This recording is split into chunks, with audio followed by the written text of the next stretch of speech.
Welcome to Business Today. I am Omoshiola Adesoye. Today we shall be looking at socio-economic gain, urban development, and the impact of Dangote Refinery on Nigeria. My guest will be here shortly, but first let's take some of the business news for the day.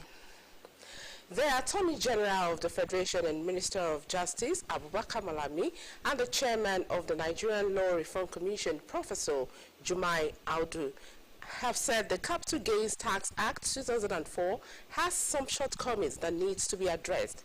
They disclosed this at the workshop on the reform of the tax laws in Nigeria held in Abuja.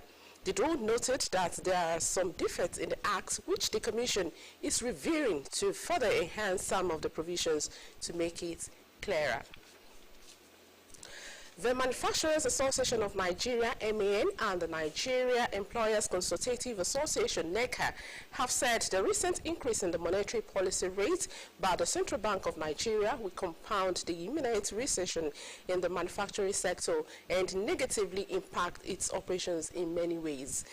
MAN, in a statement, said the MPR hike would also increase the cost of borrowing, which would further discourage investment in the sector. Also, NECA urged the government, especially the Monetary Policy Authority, to tackle inflation by addressing the issue of imported inflation. The president of the African Development Bank, Akinwumi Adesina, says the global shift towards electric vehicles places Africa in a good place to attract billions of dollars in private investments. At the ongoing 2023 annual meeting of the African Development Bank Group held in Egypt, Mr. Adesina noted that while the future is full of challenges on climate change, there are massive opportunities for green growth of African economies. According to him, Africa required $144 billion annually to address the repercussion of the COVID-19 pandemic, $108 billion to finance adaptation projects and upgrade infrastructure, and $200 billion to achieve sustainable development goals. One of the major reasons Dangote Refinery commissioned is in a bid to end fuel imports. The new refinery is seen as the answer to persistent fuel shortages in Africa's biggest oil producer. Nigeria commissioned the Dangote Refinery in 22nd of May amid hopes of transforming the country into a net exporter of petroleum products, but analysts said securing crude supplies could delay achieving full production this year. The over $19 billion refinery has a capacity of 650,000 barrels per day. Nigeria spent $23.3 billion last year on petroleum product imports and consumes around 33 million liters, which is equivalent to 88.7 million gallons of petrol daily. And to broaden the conversation this morning, I'm being joined by a professor of urban and regional planning at Federal University of Technology, Akure, Futa, Professor ADEBAYO EMMANUEL. You're welcome on Business Today. Good morning, and thank you for bringing me on air. Thank you very much. What is your view? Like I said, the refinery has been, Dangote Refinery has been commissioned precisely on Monday, 22nd of May.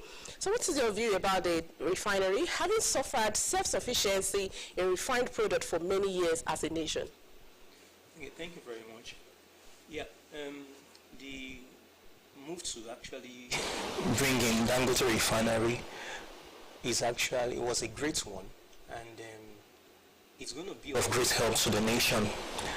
We know that we've been relying on imports for the bulk of our local consumption of refined products, and because of that, we've been having so much to dispense with in terms of foreign exchange, in the sense of having to pay subsidies to importers.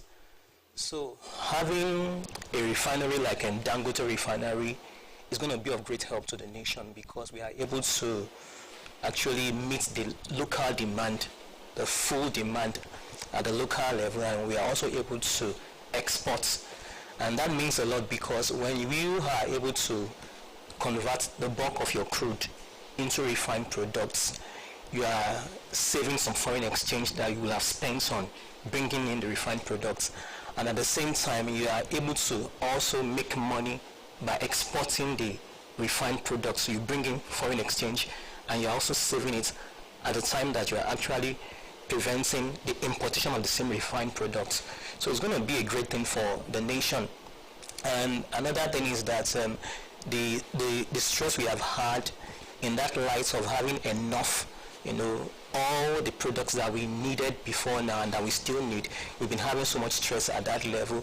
But now that we have Dangote Refinery, which is going to be a private sector, thing, we are not going to have problems so much with management, okay? So management and maintenance. So it's actually a great move, okay, on the part of the government, allowing the Dangote Refinery to come on board.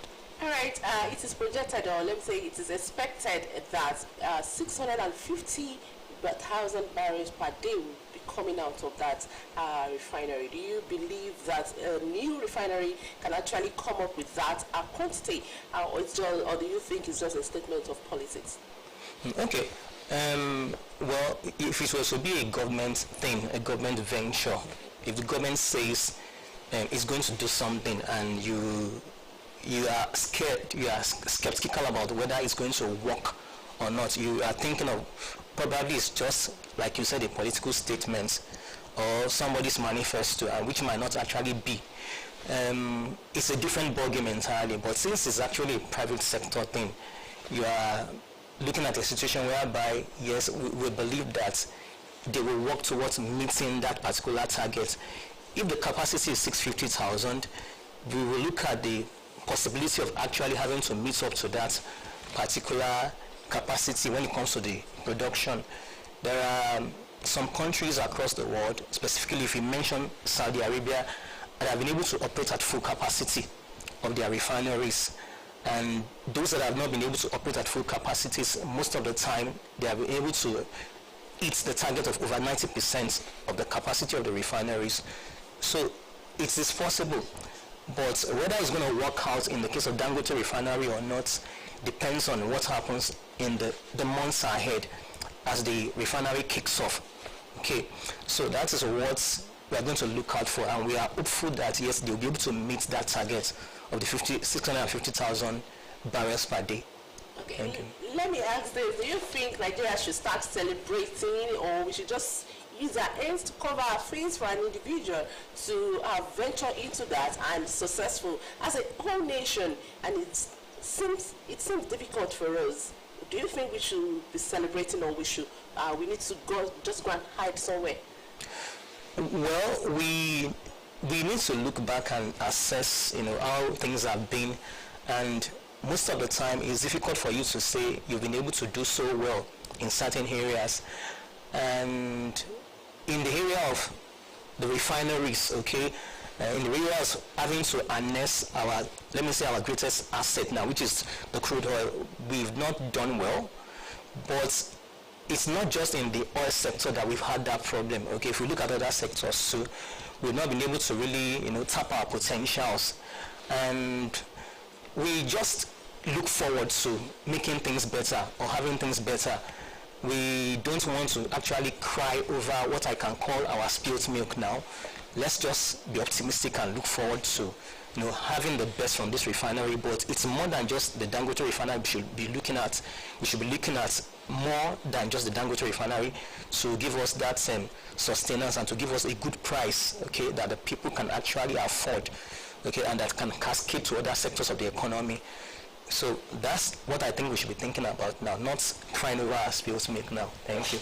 Okay, in your own view, what do you think will now happen to all refinery, the ones we have in Port Harcourt, Kaduna, and some other places like that?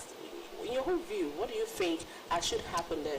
Okay, we have about 4 refineries, okay, on ground, and they've been comatose in a sense because, okay, we are not refining. They're supposed to be refineries. We are not just supposed to be extracting crude oil. We cannot abandon them. There are 2 options that we have. Is either we make the effort to revive them or we privatize. Now, if you go with the option of trying to revive, you are at the risk of the same problem that we had before now, the issue of good management and maintenance and the issue of corruption. So you consider the second option of privatization, and in that sense you will be able to still have options, because relying on just Dangote refinery is a big risk. So we need to do something with the existing refineries.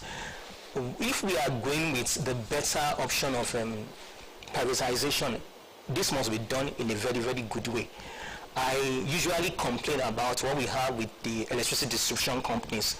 Okay, the privatization is done in such a way that the consumers don't have much of an option, in the sense that at every region you have only one distribution company, servicing the customers, and we don't want something like that. We want to be able to have many private companies. We want it to be transparent.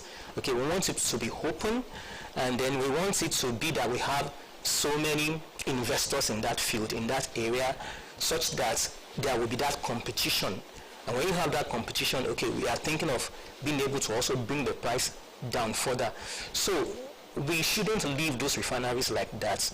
It's a big asset. What we have altogether is a big asset, and we should think of privatization, but we must be able to do it in a good way, that we can get the best from this refinery to complement Dangote refinery. I would also like to say this, that in that light too, you don't want to face the risk of just putting the whole of our major assets. Oil is our major asset, okay?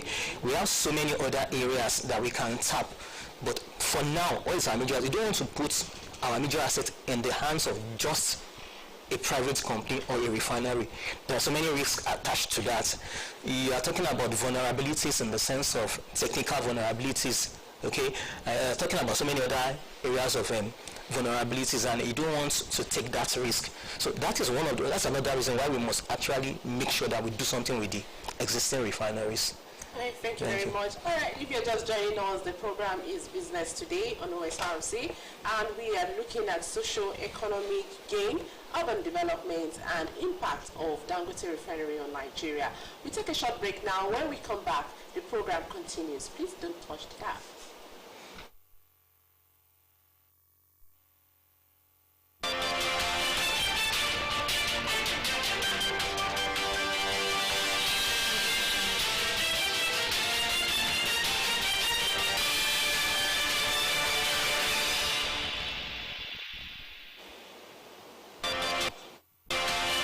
Welcome back. The program is still Business Today, and I've been speaking with Professor ADEBAYO EMMANUEL, a Professor of Urban and Regional Planning at the Federal University of Technology, Akure, Futa. All right, we've been talking about the impact of this refinery. Let's now look at the urban developments. What do you think will be the impact of this refinery on the immediate environment? Okay, we need to look at the impacts at two levels, or not two levels now, let me say from two different fronts. You are looking at the positive and also the negative, because definitely you will have the two. What we have now is a refinery. Now, if you look at it, if you are talking about the urban environment, if you're talking about the urban place, you're talking about the environment. So the first thing that comes to mind is what is the impact of the refinery on the environment? And it is believed that, or it's actually a fact that 4% of global warming comes from refineries. Okay, the contribution towards global warming, actually 4% of that actually comes from the refineries. And so you are talking about what we call carbon, the carbon footing, okay, in that sense.